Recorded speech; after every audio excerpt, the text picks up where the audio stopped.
Hello, good morning. അപ്പോൾ നമ്മളിന്ന് പതിവ് പോലെ നമ്മുടെ ബ്രേക്ക്ഫാസ്റ്റ് ഉണ്ടാക്കാനാണ് വന്നിരിക്കണേ. അതിന് മുന്നായിട്ട് സ്ഥിരം കാപ്പി മുഖ്യം ബിഗിലി എന്ന് പറയുന്നത് കാപ്പി ഇല്ലാണ്ട് എനിക്കൊരു ജീവിതമില്ല. പക്ഷെ ഇവിടെ എവിടെയോ പടക്കം മുട്ടുന്നുണ്ട്.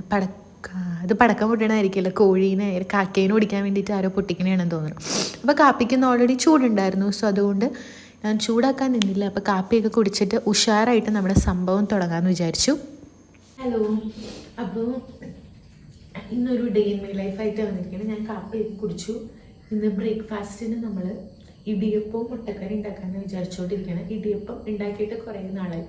ഞാനെന്നാ ഒരു പലഹാരം ഉണ്ടാക്കുന്ന വീഡിയോ ഇട്ടിട്ടുണ്ടായിരുന്നില്ലേ, നൂലട, അതിന് വേണ്ടിയിട്ട് തപ്പിപ്പിടിച്ചെടുത്ത് ചെയ്തതാണ്. അപ്പോൾ ഇന്ന് നൂലപ്പം ഉണ്ടാക്കാമെന്ന് വിചാരിച്ചു. പിന്നെ മുട്ടക്കറിക്ക് 3 മുട്ട ഫ്രിഡ്ജിൽ നിന്ന് എഴുന്നേറ്റപ്പോൾ തന്നെ എടുത്ത് വെച്ചിട്ടുണ്ടായിരുന്നു. നമ്മുടെ കുക്കറിൽ ഈസി ആയിട്ട് വെക്കണ പോലെയാണ് ഞാൻ വെക്കാൻ വേണ്ടിയിട്ട് പോകുന്നത്. അപ്പോൾ ലാസ്റ്റ് കുറച്ച് തേങ്ങ പിഴിഞ്ഞ് ഒഴിക്കാമെന്ന് വെച്ച് കഴിഞ്ഞാൽ പക്ഷെ തേങ്ങ ഇല്ല, അവിടെ പൊതിച്ചതും കാണാനില്ല. പപ്പ പള്ളിയിൽ പോയി കാണാൻ വന്നിട്ട് എന്താ വെച്ചാൽ ചെയ്യാം. അപ്പം അപ്പോഴത്തേക്കും നമുക്ക് ഫസ്റ്റ് മുട്ടക്കറി സ്റ്റാർട്ടാക്കുന്നതിന് മുൻപ് മറ്റേ മാവൊന്ന് ചൂടുവെള്ളം ഒഴിച്ച് കുഴച്ച് വെക്കണമല്ലോ, ആ സംഭവം ചെയ്യാം. ഇവിടെ പുതിയ ഗ്യാസ് കത്തിക്കുന്ന സംഭവം ഉണ്ടല്ലോ, നമ്മൾ ഓൺലൈനിൽ നിന്ന് മേടിച്ച് പിന്നെ ഇങ്ങനെ ഗ്യാസ് തുറന്ന് എന്താ പറയുക, ഒരു മണം വരണു. അപ്പോൾ നമ്മൾ ഉപയോഗിക്കാത്ത സമയത്തൊക്കെ ഗ്യാസിൻ്റെ സിലിണ്ടറിൻ്റെ അവിടെ നമ്മൾ ഓഫ് ചെയ്തിടുക. എന്താണെന്നറിയില്ല, ഇപ്പം ഓൺലൈനിൽ മേടിക്കുമ്പോൾ ഇതാ പ്രശ്നം, നമുക്ക് സർവീസ് ചെയ്യാൻ വേണ്ടിയിട്ട് എങ്ങും കൊണ്ടുപോകാൻ പറ്റൂലല്ലോ. കടയിൽ നിന്നാണെങ്കിൽ അപ്പം തന്നെ അവരെ വിളിച്ച് ചെയ്യാം. ഇനിയിപ്പോൾ എന്താ ചെയ്യാമെന്ന് ആലോചിച്ചിരിക്കുക. അപ്പോൾ ഞാൻ കുറച്ച് വെള്ളം ആവശ്യത്തിന് ഉപ്പിടാൻ വേണ്ടിയിട്ട് പോവാണ്. അപ്പം ഇതിന് പണ്ട് ഇവിടെ നമുക്ക് മമ്മി ഉണ്ടാക്കി തന്നുകൊണ്ടിരുന്നത്, ഒന്നില്ലെങ്കിൽ നമുക്ക് കറിയൊന്നും വേണ്ടാണ്ട് തേങ്ങയും പഞ്ചസാരയും അതിൻ്റെ ഇടയിൽ വെച്ചിട്ട് ഉണ്ടാക്കി തരും. അത് കഴിക്കാൻ നല്ല ഇഷ്ടമായിരുന്നു. അല്ലെങ്കിൽ പിന്നെ ഇവിടുത്തെ ബെസ്റ്റ് കോമ്പിനേഷൻ നമുക്ക് ഉണ്ടായിരുന്നത് തേങ്ങ, പാല്, കുറച്ച് പഞ്ചസാര ഇട്ടിട്ടാണ്. പക്ഷേ ഏട്ടൻ ആ സംഭവം അത്ര വലിയ താല്പര്യം ഇല്ലാത്തതുകൊണ്ടാണ് ഞാനിന്ന് കറി ഉണ്ടാക്കുന്നത്. എനിക്കൊക്കെ അത് ഭയങ്കര ഇഷ്ടമാണ്. പണ്ട് മമ്മി ഉണ്ടാക്കി തന്നിരുന്ന ആ ഒരു നൊസ്റ്റൂക്കിയായിരുന്നു ഇതും നമ്മുടെ തേങ്ങാപ്പാൽ പഞ്ചസാര ഇട്ടത്. അപ്പോൾ ഞാനവിടെ വെള്ളം ഉപ്പിട്ടിട്ട് തിളപ്പിക്കാൻ വെച്ചു. പിന്നെ 1.5 കപ്പ് എടുത്തു. 1.5 ആണോ 2 ആണോ അളവെടുത്തു എന്ന് തോന്നുന്നു. പക്ഷേ ഇതെനിക്ക് മാവ് പിന്നെയും ബാക്കി വന്നു. ഞാൻ എന്നിട്ട് കുഞ്ഞി ബോൾസ് ആക്കിയിട്ട് ഒരു പലഹാരം ഉണ്ടാക്കുമല്ലോ, അത് ഉണ്ടാക്കാമെന്ന് പറഞ്ഞുകൊണ്ട് ഫ്രിഡ്ജിലെടുത്ത് വെച്ചേക്കാം. ഇപ്പോൾ 2 ദിവസമായി, ഇതുവരെ ഉണ്ടാക്കിയിട്ടില്ല. ഇങ്ങനെ തന്നെയാണ്. ഇനിയിപ്പോൾ ആ സാധനം അവിടെ ഇരുന്നിട്ട് ചിലപ്പോൾ കാട്ടിക്കളയും. പക്ഷെ ഞാൻ ഈ തവണ സിപ്പ് കവറിലാണ് വെച്ച്, അതുകൊണ്ട് വലിയ പ്രശ്നം ഉണ്ടാവില്ല എന്ന് തോന്നണം. പിന്നെ എപ്പോഴും ഞാൻ ചെയ്യുന്ന പോലെ അപ്പം വന്ന സംഭവങ്ങൾ അപ്പം തന്നെ ഞാൻ തീർത്ത് വിട്ടു. കാരണം എനിക്ക് മടി ചെയ്തുകൊണ്ടായിട്ട് ഞാൻ അങ്ങനെ ചെയ്യണേ. കാരണം നമ്മൾ പിന്നെ ലാസ്റ്റ് വെക്കുമ്പോൾ കൂടി കിടക്കണ കാണുമ്പോൾ ഒരുപാടുണ്ടല്ലോ എന്ന് ഓർത്തിട്ട് എനിക്ക് ചെയ്യാൻ മടിയായിരിക്കും. അപ്പം നമ്മൾ അപ്പം തന്നെ ആക്കി കഴിഞ്ഞ് കഴിഞ്ഞാൽ നമ്മൾക്ക് നമ്മുടെ ഇത് പണി അങ്ങ് വേഗം തീരുമല്ലോ. പിന്നെ ഇപ്പോൾ ഞാൻ ഈ ഇടിയപ്പത്തിൻ്റെയും എന്താ പറയുക തേങ്ങാപ്പാലിൻ്റെയും പറയുമ്പോൾ എല്ലാവർക്കും ഇങ്ങനെ ആയിരിക്കില്ലേ, ഓരോ ഭക്ഷണത്തിനും പണ്ടത്തെ ഒരുപാട് ഓർമ്മകൾ ഉണ്ടാവില്ലേ. അപ്പോൾ പിന്നെ ഞാൻ ഇതിലേക്ക് കുറച്ച് വെളിച്ചെണ്ണയും കൂടെ ഞാൻ ആഡ് ചെയ്ത് കൊടുക്കുന്നുണ്ട് കേട്ടോ. വെളിച്ചെണ്ണ ഒന്ന് ആഡ് ചെയ്ത് ഞാനൊന്ന് ഇളക്കിയിട്ടുണ്ടായിരുന്നു. അപ്പോൾ ഇനി അത് ചൂടായിട്ട് നമുക്ക് നമ്മുടെ സംഭവം കുഴച്ച് വെക്കാം. ഞാനിപ്പോൾ കൈ കൊണ്ട് കുഴക്കില്ല കേട്ടോ. ഞാനിപ്പോൾ ജസ്റ്റ് അതൊന്ന് സ്പൂൺ വെച്ചിട്ട് ഇളക്കിയിട്ട് ഒന്ന് ചൂടാറിയിട്ടാണ് കൈയിട്ട് ഇളക്കുള്ളൂ. ചൂടിലേക്ക് കൈയിടാനായിട്ടുള്ള പാകത്തിലോട്ട് ഞാൻ എത്തിയിട്ടില്ല. അപ്പോൾ വെള്ളം ചൂടായിട്ട് ഞാൻ ഉണ്ടാക്കാൻ പോകും. പിന്നെ ഈ നൂലപ്പത്തിൻ്റെ കാര്യം പറഞ്ഞപ്പോഴാണ്, പണ്ട് പക്ഷേ ഇതിന് മുന്നേ ഇവിടെ വേറൊരു അച്ഛനുണ്ടായിരുന്നു. ആ സാധനത്തിൽ എൻ്റെ പൊന്നെ നമ്മൾ ചങ്കൊക്കെ പൊട്ടണ രീതിക്ക് തിരിച്ചാലായിരുന്നു അതിൻ്റെ ഉള്ളിൽ നിന്ന് ഒരു നുള്ളു പൊടിയൊക്കെ നിലത്തോട്ട് വീഴുകയുള്ളായിരുന്നു. അങ്ങനെ നൂലപ്പം കുറേ നാളിവിടെ സ്ട്രൈക്കായിരുന്നു നൂലപ്പത്തിന്. പിന്നെ ഈ പക്ഷേ നല്ല സിമ്പിളായിട്ട് വേഗം കറങ്ങി വരണുണ്ട്. അത് ഓരോ ഉണ്ടാക്കുന്നതിൻ്റെ പ്രശ്നമായിരിക്കും. പണ്ടത്തെ എൻ്റെ പൊന്നെ ഒരു രക്ഷയുണ്ടായിരുന്നില്ല. എത്ര തിരിച്ചാലും ആ പണ്ടാരത്തിൽ നിന്ന് ആ സാധനം വരില്ല. അത്രയും ചങ്ക് പൊട്ടണ ശക്തിയിൽ നമ്മളൊന്ന് തിരിച്ചാൽ ഒരു നൂലും കഷ്ണം നിലത്തോട്ട് വീഴുന്നുള്ള സെറ്റപ്പായിരുന്നു. പിന്നെ ഇപ്പം എല്ലാം ഇങ്ങനെ റെഡിമെയ്ഡ് പോലെ നമുക്ക് കിട്ടുന്നുണ്ടല്ലോ. ഇവിടെ ആൾക്കാരൊക്കെ എത്ര പേര് അങ്ങനെ നാട്ടും പുറത്തുള്ളവരൊന്നും യൂസ് ആക്കണ്ടാവില്ല. സിറ്റിയിലെ ജോലിക്ക് പോകുന്ന ആൾക്കാരൊക്കെ അതൊക്കെ യൂസ് ആക്കണ്ടാവും. അതൊന്നും ഹെൽത്തി അല്ല, പക്ഷെ നമ്മൾക്ക് ഭയങ്കര സിമ്പിളാണല്ലോ. അതാവുമ്പം ഓൾറെഡി ഇങ്ങനെ കിട്ടും. കഴിക്കണതിന് ഒരു കുറച്ച് നേരം മുന്നേ ഒന്നില്ലെങ്കിൽ അവൻ ചെയ്യുക, അല്ലെങ്കിൽ ആവിയിലങ്ങ് എടുത്താൽ മതിയല്ലോ. എല്ലാവരും പറയും കുറച്ച് നേരം നേരത്തെ എഴുന്നേറ്റ് കഴിഞ്ഞാൽ ചെയ്തുവിടുന്നു. പക്ഷേ നമ്മൾ ആ ഒരു ഇതിൽ വരുമ്പോഴായിരിക്കും നമ്മൾ കുറേ വർക്ക് ചെയ്തിട്ട് അതിൻ്റെ ഇടയിൽ കൂടെ എല്ലാം കൂടെ ആകുമ്പോൾ ചിലവർക്കൊന്നും മാനേജ് ചെയ്യാൻ പറ്റില്ല. അപ്പോൾ നമ്മളാണെങ്കിലും ഇങ്ങനെ തട്ടിക്കൂട്ടി സെറ്റപ്പിലോട്ടൊക്കെ പോകുമല്ലോ. ഞാനും അവിടെ ഇരുന്ന സമയത്ത് റെഡിമെയ്ഡ് ചപ്പാത്തിയും ദോശമാവ് റെഡിമെയ്ഡ് മേടിക്കുമായിരുന്നു, ഇടിയപ്പത്തിന് റെഡിമെയ്ഡ്, അപ്പം റെഡിമെയ്ഡിൻ്റെ മറ്റെന്താ പറയുക ബാറ്ററി കിട്ടും. ഇതൊക്കെ തന്നെയായിരുന്നു മിക്കതും മേടിച്ചുകൊണ്ടിരുന്നത്. അപ്പോൾ അങ്ങനെ അതൊക്കെ കുഴച്ച് വെക്കുവാണ്. പിന്നെ ഞാൻ അതവിടെ വെച്ചിട്ട് നമ്മുടെ മുട്ടക്കറിക്കുള്ള സവാളയും ഇഞ്ചിയും തക്കാളി പച്ചമുളകൊക്കെ അരിഞ്ഞെടുക്കാൻ വേണ്ടിയിട്ട് പോവാണ്.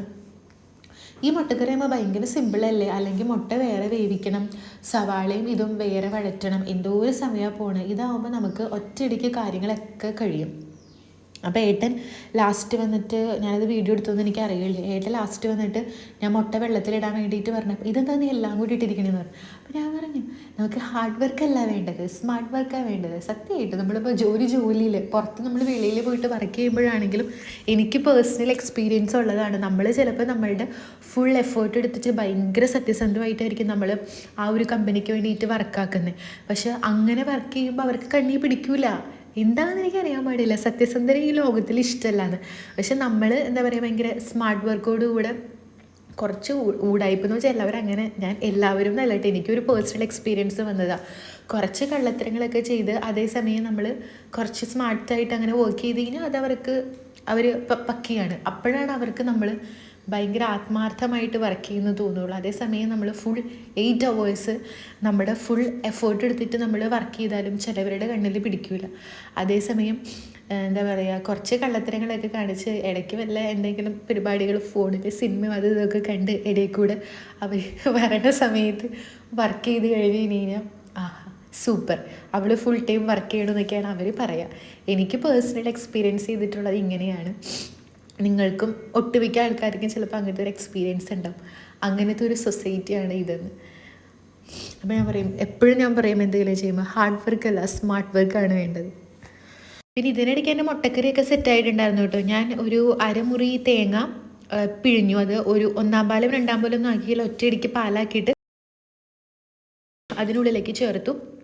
നല്ല ടേസ്റ്റ് ഉണ്ടായിരുന്നു കേട്ടോ, അടിപൊളി ടേസ്റ്റായിരുന്നു സംഭവം. ഏട്ടനും നല്ല ഇത് ഇഷ്ടപ്പെട്ടു. ഏട്ടന് പിന്നെ ഒരുപാട് ചാറ് വേണം. ഇങ്ങനെ എന്താ പറയുക ഈ പുഴയിൽ നമ്മൾ മീനൊക്കെ തപ്പി പിടിക്കുമല്ലേ, അമ്മ അതിനെയാണ് ചോറിൻ്റെ ഉള്ളിൽ അങ്ങേര് ചാറ് ഒഴിക്കണത്. എനിക്കൊക്കെ ചാറില്ലെങ്കിലും ഒരു ഒലത്തുകറി ഉണ്ടെങ്കിൽ എനിക്ക് സെറ്റാണ്. പക്ഷേ ഏട്ടന് ചാറ് കുറേ വേണം. അതിങ്ങനെ വേണമെങ്കിൽ ഇങ്ങനെ വലിച്ചു കുടിക്കും ലാസ്റ്റ് പാത്രത്തിൽ വരുന്ന ചാറ്. അതുകൊണ്ട് ഇവിടെ എന്തുണ്ടാക്കിയാലും ഞാൻ മിക്കപ്പോഴും ചാറ് കൂടും. പക്ഷേ ഇപ്പം അങ്ങനെ ഇല്ല കേട്ടോ, ഇപ്പം കുറഞ്ഞു തുടങ്ങി. ഞങ്ങൾ പുറത്ത് പോയി പിന്നെ അത് കുറഞ്ഞു തുടങ്ങി. കാരണം എനിക്ക് ജോലിക്ക് പോക്കും അങ്ങനെ എല്ലാം കൂടി എടുക്കാൻ പറ്റാത്തതുകൊണ്ട് ഏട്ടനത് മനസ്സിലാവും, ആൾ അഡ്ജസ്റ്റ് ചെയ്തോളും. അപ്പം അതുകൊണ്ട് ഇപ്പം അങ്ങനെ നിർബന്ധമില്ല. അപ്പം അടുത്ത് നമ്മുടെ നൂലപ്പത്തിൻ്റെ ഇതിലോട്ട് കിടക്കുക. പൊടിയൊക്കെ ഞാൻ സെറ്റാക്കി. പിന്നെ ഞാനൊരു അളവില്ലാണ്ട് ഞാനൊരു സാധനം ഉണ്ടാക്കാറില്ല കേട്ടോ. മാക്സിമം ഞാനിങ്ങനെ ഒരു കണക്കറിയാമല്ലോ. ഏട്ടനോട് ഞാൻ പിന്നെ ചോദിക്കും, ഏട്ടന് ഓരോ സോരം കൂടിയതുകൊണ്ട് ഞാൻ ചോദിക്കും, ഏട്ടാ ഇന്ന് എത്ര എണ്ണം കഴിക്കും, അപ്പോൾ ഒരു ഏകദേശം ഒരു അളവില്ലേ അങ്ങനെ. പിന്നെ ബാക്കി 1-2 ആണെങ്കിൽ അങ്ങനെ തിന്നോളും. അപ്പോൾ ഞാനങ്ങനെ എനിക്കിപ്പോൾ ഒരു 2 അല്ലെങ്കിൽ 3 പപ്പയ്ക്ക് 3 അങ്ങനെ വെച്ചിട്ട് ആ ഒരു കണക്ക് വെച്ചിട്ടാണ് ഞാൻ ചെയ്യുള്ളൂ. അല്ലെങ്കിൽ ബാക്കി വരും. കാരണം ബാക്കി രാവിലെ ഉണ്ടാക്കി ബാക്കി വന്നു കഴിഞ്ഞാൽ ഇവിടെ വൈകുന്നേരം അല്ലെങ്കിൽ ഉച്ചയ്ക്ക് അത് കഴിക്കൽ കുറവാണ്. അപ്പോൾ അത് നമ്മൾ കടി കളയേണ്ടി വരും. അപ്പോൾ ഞാൻ മിക്കപ്പോഴും മാക്സിമം ഞാൻ ട്രൈ ചെയ്യാറുണ്ട് കറക്റ്റ് ഒരു കണക്കനുസരിച്ചിട്ടാണ് ഞാൻ മിക്കപ്പോഴും ഉണ്ടാക്കാൻ വേണ്ടിയിട്ട് ശ്രമിക്കാറ്. പക്ഷേ എപ്പോഴും അതൊന്നും നടക്കാറില്ല കേട്ടോ. ഇപ്പം ഇന്ന് ഞാൻ ആദ്യം 3 എന്ന് വിചാരിച്ചാലും ചിലപ്പോൾ കഴിക്കേണ്ട സമയത്ത് 2 ആയി കഴിഞ്ഞ് അങ്ങനെയൊക്കെ വരാറുണ്ട്. പക്ഷേ ഞാൻ മാക്സിമം ശ്രമിക്കാറുണ്ട്. അപ്പം അങ്ങനെ ഈ തവണയും ഞാൻ കണക്കനുസരിച്ചിട്ട് ചെയ്തു. ഈ തവണ 1 പോലും ബാക്കി വന്നില്ല. അപ്പോൾ അതേ നമ്മളുടെ നൂലപ്പൊക്കെ സെറ്റായിട്ടുണ്ട് കേട്ടോ. അത് കാണിക്കാൻ കൊണ്ടുവന്നിട്ട് കാണിക്കണില്ല, അതേനെ സെറ്റായിട്ടാണ്. നമ്മൾ ആ ഒരു വെളിച്ചെണ്ണ തൂവി കൊടുക്കുന്നത് കൊണ്ട് തന്നെ ഈ സിമ്പിളായിട്ട് വന്നോളും. ഇതൊക്കെ എല്ലാവർക്കും അറിയുന്നതായിരിക്കും കേട്ടോ. എന്നാലും ഒന്നും അറിയാത്ത ആരെങ്കിലും ഒരാൾ എൻ്റെ വീഡിയോ കാണുന്നുണ്ടെങ്കിൽ അവർക്കത് യൂസ് ആയിരിക്കുമല്ലോ. നമ്മൾ ആ ഒരു ഓരോ ഓട്ടയിലും വെളിച്ചെണ്ണ ഇങ്ങനെ തൂവി കൊടുക്കുന്നതുകൊണ്ട് നല്ല സിമ്പിളായിട്ട് എങ്ങും മുട്ടി പിടിക്കാണ്ട് നല്ല കുട്ടപ്പനായിട്ട് സംഭവം കിട്ടിക്കോളും. ഞാനൊരു 8 മിനിറ്റാണ് ഇത് വേവിച്ചതെന്ന് തോന്നണം. കാരണം ഇത് അധികം വേവിക്കേണ്ട ആവശ്യമില്ലല്ലോ, കാരണം നമുക്ക് ഓൾറെഡി വറുത്ത് വെച്ചിരിക്കുന്ന അരിപ്പൊടിയാണ്. സോ അതുകൊണ്ട് അധിക നേരമൊന്നും നമ്മൾക്ക് വേവിക്കേണ്ട ആവശ്യം വരണില്ല. ഒരു 8 മിനിറ്റ് ആണെന്ന് തോന്നുന്നു. അതെനിക്ക് ഓവർ കുക്ക്ഡ് ആണോ എന്ന് എനിക്കറിയില്ല കേട്ടോ. ഒരു 8 മിനിറ്റ് വേവിക്കുമ്പോൾ എനിക്ക് സമാധാനവും. അപ്പോൾ ഇതേ സിമ്പിളായിട്ട് സംഭവങ്ങളൊക്കെ വരുന്നുണ്ട്. അങ്ങനെ ഞാൻ എല്ലായിടത്തും മാറ്റി. പിന്നെ ഈ പാത്രം ഞാൻ ഇപ്പം തന്നെ കഴുകിയില്ല, കാരണം അതിൻ്റെ അരികിലൊക്കെ സംഭവിക്കുമല്ലോ. അപ്പോൾ ഇച്ചിരി നേരം വെള്ളത്തിലൊന്ന് കുതിർത്തിട്ട് കഴിഞ്ഞ് കഴിഞ്ഞാൽ നമുക്ക് കഴുകാൻ എളുപ്പമായിരിക്കുമല്ലോ. അല്ലെങ്കിൽ നമ്മൾ ഉരച്ചൊരച്ച് കഴുകണ എഫേർട്ട് എടുക്കണമല്ലോ. പിന്നെയും സ്മാർട്ട് വർക്ക്. അപ്പോൾ കുറച്ച് നേരം ഞാൻ വെള്ളത്തിലിട്ടിട്ടാണ് ഈ സംഭവങ്ങൾ കഴുകിയുള്ളൂ.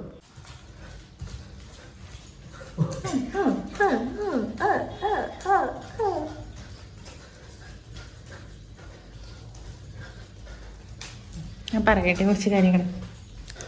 ഞങ്ങൾ രാവിലെ ഇടിയപ്പവും സംഭവങ്ങളൊക്കെ കഴിച്ചിട്ട് മീനൊക്കെ മേടിക്കാൻ വേണ്ടിയിട്ട് പോയിട്ടുണ്ടായിരുന്നു കേട്ടോ. പക്ഷേ സത്യം പറഞ്ഞു കഴിഞ്ഞാൽ ആ സമയത്ത് ഒടുക്കത്തെ കാറ്റും മഴയായിരുന്നു.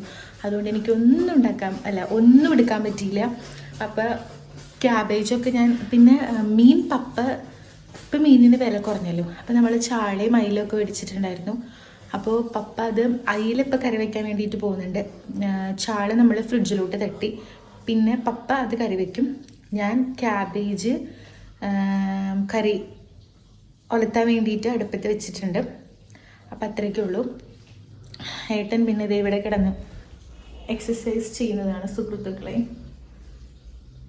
ഞാനും ചെയ്യാറുണ്ട് കേട്ടോ വള്ളിച്ചാട്ടം. എല്ലാ ദിവസവും 100 എണ്ണം വീതം വൈകുന്നേരം. ഇപ്പം 100 എണ്ണം, പിന്നെ പയ്യെ കൂട്ടി വരണം. ഞാൻ ഉച്ചയ്ക്ക് ഭക്ഷണമൊക്കെ കഴിച്ചു കേട്ടോ. ഞാൻ അതിൻ്റെ വീഡിയോ എടുത്തില്ല.